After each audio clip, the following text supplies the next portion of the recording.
What is going on, YouTube? This is Acid Root. So I'm going to review the collaboration album by Rick Ross and Triple C's, which is basically called Custom Cars and Cycles. And this album came out in the fall of 2009. Particularly, Rick Ross had a large first half of 2009 with his hit album Deeper Than Rap, which kind of tried some new things, kind of showcased Rick Ross in a more sophisticated and glitzy and glamorous kind of lifestyle compared to like the Southern Rap Fried album Trilla from 2008, and then the Miami Fried 80s themed album of Port of Miami. And basically, Triple C's had been rocking with Rick Ross since that album in 2006, and even on Rick Ross's mixtapes. And Rick Ross finally felt by 3 albums in that it was time to kind of get his group Triple C's, who've been day ones for him, on their feet and get them an album and stuff. And the 3 Triple C's members are Gunplay, Breed, and Torch. Now, the other 2 cats, I don't know how well they did in terms of their collective. Originally, there was going to be a second Triple C's album that was supposed to come out somewhere in like the early 2010s, but it just never manifested. I mean, this album did decently, but it pretty much, I don't think it even went gold. I'd say maybe if it sold 80,000 copies, I'd be surprised by that. I mean, it is almost 14 years old, but just to be able to kind of say and stuff, it's just kind of, it's just particularly, it's a hit album, but it's just very off to the side. It's kind of like Tupac's Thug Life, or that's just kind of off to the side and stuff as far as that kind of went. It was just a collective. I think most people were probably just here for Rick Ross.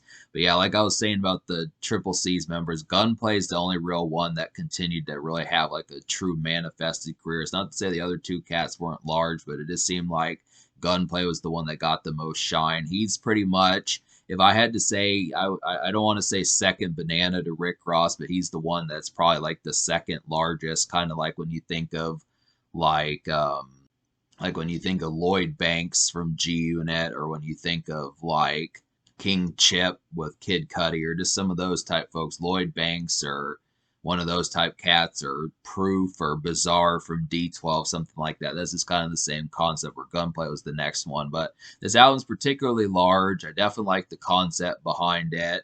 And it is chock full of good produced beats on here. And I like the fact that some of the strengths of Rick Ross are kind of shown in spades on here, where Rick Ross, his soulful kind of vibe that he acquired in 2009, has continued on this album. It's not wholesomely, it's not quite the glitz and glamour of Deeper Than Rap, but there is some stuff on here, and it has an extra bit of tint of Rick Ross that's pretty awesome to kind of get. And it's just packed full of club songs. The only thing I would have to say is just the concept of just being able to say that, like, Rick Ross, it kind of almost makes it like a short-winded kind of thing, because I looked after it and I just feel like the evolution of what Rick Ross became in 2009 with him kind of having like the Deeper Than Rap kind of mentality. It just felt like when you set aside things apart from like the sophistication and soulful numbers that were chock full of Deeper Than Rap, this out. I mean, it really felt like Rick Ross maybe didn't level up as much as thought. Now, it's not to say that this is a poor album and this is like a cruddy project that's not worth investing in. It just kind of feels like maybe the leveling up was just not in like a multifaceted way. And it's not like that's a critique as much as it is just observation. It's just kind of the concept that there's definitely some glossy club songs on here. Like I feel like songs like Go and Trickin' Off and Throw It in the Sky and Every Day with Jeezy and some of those type folks are just really particularly quite stellar. And this album is, for the time, this is definitely a really lit album. This had some packed full of great beats, packed full of like moments that kind of showcase like the belle of the ball in terms of like these glitzy kind of productions. But it does, like, there are some, looking back nowadays, there are some kind of piss poor beats on here, and it just doesn't have like the song palette. I mean, when you do a group album, you have to kind of agree on the topics, and this is kind of where I just feel like a Rick Ross album had the more consolidation of getting some of these topics. It's not to say it's bad, but we'll kind of get into it, and I'll be able to dissect it more as I be able to start talking about some of these songs. But this is kind of the concept. It's just basically like a Rick Ross group album, which means that this has less of kind of that refinement focus of a solo album, where the topics that kind of come up would be more consolidated. So that's just kind of the thing. But so there were 2 singles on here. There were two singles on here that, like I said, they didn't really chart, so don't think that this album has like a hit song like The Boss by Rick Ross or Push It to the Limit or Hustlin' or something like that. This is very much like underground strictly and just kind of more off to the side and hardcore rap oriented, but I do feel like these songs are kind of like secret Rick Ross songs that definitely have like some pretty stellar kind of approach just as far as being able to talk about some of these. So the first single was Go, and this has Birdman. This has Birdman on here and a cat named Shive. This Shive cat's on here a number of times, but it's like Birdman is not really on the song. He just kind of does some ad libs. He's at the very beginning, the very end, that type of stuff. So he doesn't lay a verse.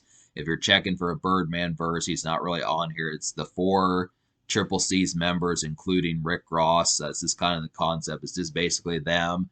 Go kind of has like a glittery kind of vanilla nightclub kind of bop type feel towards it. It's just a regular day at the club and that type stuff. I kind of feel like it just doesn't stand out as much as I thought like it did in the past. It's just very substandard and kind of typical. Like I do like this song, but there are better beats like Tricking Off stomps all over this beat, just completely stomps all over it, and White Sand does too. These are just some real way better club songs, and Every Day with Jeezy's another one that just really obliterates this song. It's just really, I feel like for what it is, Go is just a substandard kind of club song that just did what it needed to. It's just very approachable, but this just feels like one of the most regular kind of sounding Rick Ross songs looking back. I mean, Rick Ross he raps first on here, but it just doesn't stand out the way that songs like Magnificent and Maybach. It just doesn't stand out the way that Magnificent and Maybach Music Volume 2 did. I kind of feel like it's just very like a typical kind of tune, but I mean, I can understand why this song didn't chart in terms of like the apex of what it was trying to do, but it's not a bad song. It's just very typical, and that's just kind of the thing. It's just something, it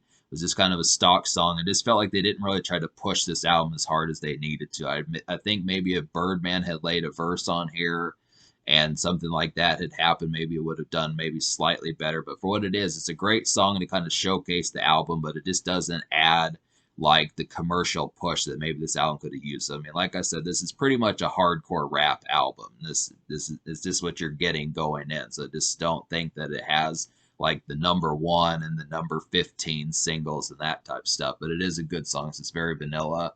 The second single is Every Day, and this on Spotify is the most popular song on the album. This is the one that has the most spins. I mean, Go is pretty close, Trickin' Off is pretty close, but Every Day is pretty much the most popular song. This is just kind of a low-key second single, has Jeezy on here, and a couple other cats on there. Yeah, Every Day just has a real litty kind of Friday-like synthy kind of beat. It's just very sinister. I really like the sinister-ishness of this kind of song. It just really has like a nice sinister kind of vibe about it, and it just gives off like some real kind of crunchy house party kind of vibes. It's just a nice one. Jeezy lays a nice verse on here. This is basically like a leveled up version of Go, where Go is just kind of like the standard night out and that type of stuff, just a typical day. But Every Day is kind of more. This one's just more of a house party song. I feel like it can be a club song, but I definitely see this as just like if you want to just have like a couple kegs at your house and that type of stuff and just stuff like that. Get some Crown Royal, get some Jim Beam, some of that type of stuff, just being able to do it. It's just pretty much like even the chick at the end of the song talks about how they're really about to get turned up and fucked up for the night and that type of stuff. They just talked about how crazy that kind of was. So this is just kind of a very vastly litty type song. And this is out of character for Rick Ross because he really doesn't do house party kind of tunes. I really feel like this was a highlight, and this is just a definite kind of side of like Rick Ross and Triple C's that just felt more local and kind of down to earth compared to their normally kind of suited up and a lot more eloquent kind of veneer about them. So it's just interesting. That's kind of why I like Triple C's, is because this album only sold like 5 digits worth of copies and that type of stuff. This is interesting, kind of get some of these low-key numbers considering that Rick Ross is a platinum selling artist. That just kind of happens to be a thing. So this is a down-to-earth Rick Ross, and I like the concept behind it. And Jeezy's on here on top of that. And it's kind of down-to-earth for Jeezy too, because he's a platinum selling artist. So they kind of talk about some of these, like the thing about this album, out of 15 songs, I wound up liking 6 songs at least, but then there were a lot of almost songs, more than normal. There were 3 almost songs. That's basically, I would say 9 songs out of 15, but it's kind of dicey as to the degree as to how much I would listen to these. I mean, I do like them enough to recommend them, but some of them is just kind of the adjustments of getting used to them as far as that context kind of goes. But I'll go ahead and list these songs, then you'll be able to see about it. So the 6 songs I recommend are Go, Trickin' Off, White Sand, Finer Things, Gangsta Shit, and Every Day. And then the 3 almost songs are Break It Down, Diamonds and Maybach's Part 2, and Throw It in the Sky. I'll go ahead and talk about the almost songs first. Like Diamonds and Maybach's Part 2 is a really kind of suave and glossy kind of song. It's definitely lengthy, but it's very plush. This is the soulful kind of stuff that Rick Ross was doing on Deeper Than Rap, and it definitely feels like a Deeper Than Rap throwaway. This feels like the sort of stuff like Magnificent, Maybach Music Volume 2, and like songs like Bossy Lady and some of those type songs off of Deeper Than Rap and some of those type moments. It's very sophisticated, just typical Rick Ross, but the main complaint I have with this song as to why it's an almost song is it's over 7 minutes. They really extenuated the verses and the intro and all the sophistication in there. They just made it a very elaborate kind of song, and I just look after it. It just feel like maybe if they had shortened it by at least like 60, 70, 80 seconds, it probably would have fit that much better. But it just really feels like a really extravagant kind of song more so than it needed to. And it probably should have been way less than 7 minutes. It's a great song, and I definitely like the beat. It's sophisticated. It's real glossy. It just makes you feel rich and empowered and that type of stuff. But it's just a little bit too lengthy for what I would have liked.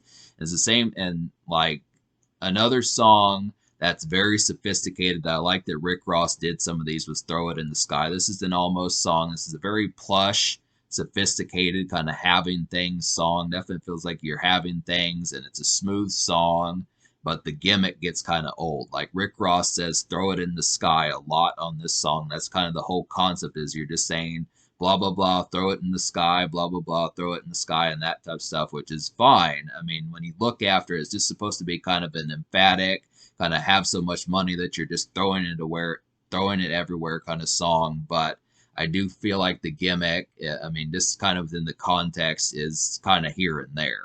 The gimmick in the context is just kind of here and there. I mean, they say throw it in the sky a lot. So it's just kind of underneath the concept that depending, I mean, I think this song is just one that has kind of a learning curve. I mean, I think the concept, if you really are throwing like stacks of money in the sky and that type of stuff, is probably a pretty emphatic song. But just looking after it under regular pretenses is just kind of, or the gimmick can possibly get tiresome.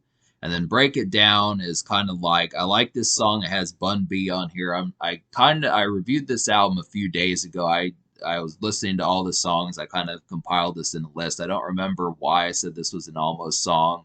I'm just going to kind of assume just because the beat just took some getting used to, or it does kind of feel like, or it does kind of feel, Break It Down does kind of feel like a city tune. It's very lyrical. I do like the concept where Gunplay, Bun B, and Rick Ross all get lyrical on the song. It's a very out and about kind of song. It's just late day kind of commute, things getting ready to happen, that sort of concept. But for some reason, the beat is kind of crunchy, a little bit synthy, the way it kind of goes, and it just kind of feels like a more pulsating version of like a city tune compared to a song like Gangsta Shit, which is another city tune. But I just kind of look after like Break It Down. I would have to say I kind of look after Break It Down and just would have to say that the beat just did not quite encapsulate me as much as I would have liked it to. I kind of feel like it's a crunchy kind of one, but I don't know. I just feel like it just was not quite as heavy hitting as White Sand and Trickin' Off and even Go and Finer Things and Gangsta Shit and Every Day and some of those. But I do feel like this is kind of like a B list, 85, 86% kind of beat in terms of how that kind of went. It's just good, but it's not outstanding to the point where I'm like addicted to it, where when I hear this song in like a shuffle or something like that, or just a mix of some sort that I'm going to stick around for. It's just it's not one of the heavy hitters on the album. It's a good song, but it's just not a song I see myself returning to like the majority of the time. So this kind of happens to be a thing. But then to talk about some of these hit songs apart from the singles, like Trickin' Off is definitely one of the best party songs on this album. Has a great hook on here. Gucci Mane really kills this song. Rick Ross compliments Gucci Mane on the song pretty well as well. The rest of Triple C's do a good job on here. This is a really glitzy kind of druggy night out. This is really a fast life song, and this has like a sparkling kind of synthy kind of beat on here that just really feels like this was state of the art back in the day. I definitely feel like this is kind of like continues to be glossy song. This is probably one of the most glitzy kind of Rick Ross club songs. This is just an example because Rick Ross didn't do a bunch of club songs on Deeper Than Rap. I'm glad that he did them on this album.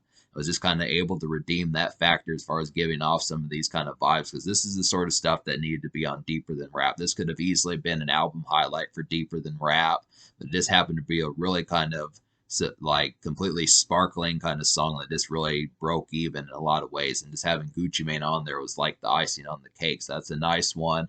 White Sand is another real kind of immediate highlight. This is just a late night session at a venue, just has a real crackling energy, and it's just very sneering song.